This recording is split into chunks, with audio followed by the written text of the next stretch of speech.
Brought to you by Penguin.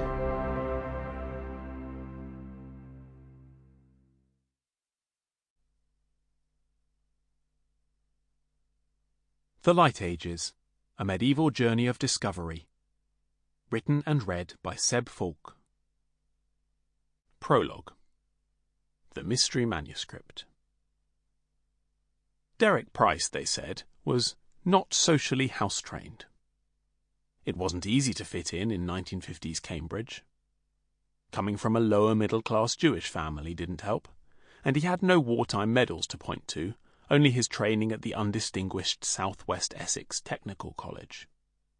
He had become interested in the history of science while teaching mathematics in colonial Singapore, and sent letters seeking a job as a lecturer. The professors told him to enroll as a student.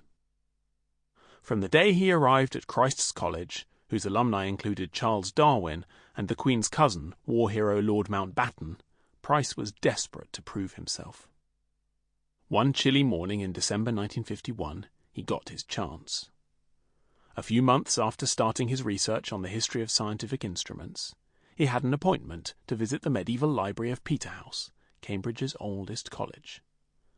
There was just one manuscript there that interested him, number 75. It contained, so its 19th-century cataloguer had hesitantly guessed, directions for making an astrolabe?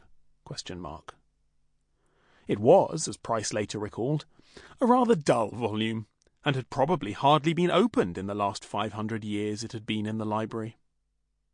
As I opened it, the shock was considerable. The instrument pictured there was quite unlike an astrolabe, or anything else immediately recognizable. The manuscript itself was beautifully clear and legible, although full of erasures and corrections, exactly like an author's draft after polishing, which indeed it almost certainly is. And above all, nearly every page was dated 1392 and written in Middle English instead of Latin. The significance of the date was this: the most important medieval text on an instrument, Chaucer's well-known treatise on the astrolabe, was written in 1391.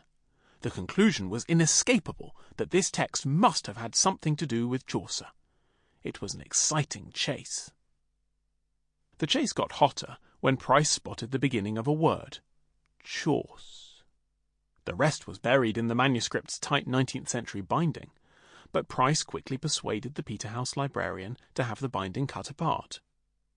On the day when the disbound leaves returned from the conservators, Price and two distinguished professors were ejected from the hushed library for whooping with raucous delight. The full word was indeed revealed to be Chaucer. This dull manuscript was a draft instruction manual for a completely unknown scientific instrument, and it was seemingly written by the hand of Geoffrey Chaucer, the greatest English writer before Shakespeare. With his characteristic single-minded energy, and equally characteristic disregard for the cautious norms of Cambridge scholarship, Price rushed to publicize his discovery.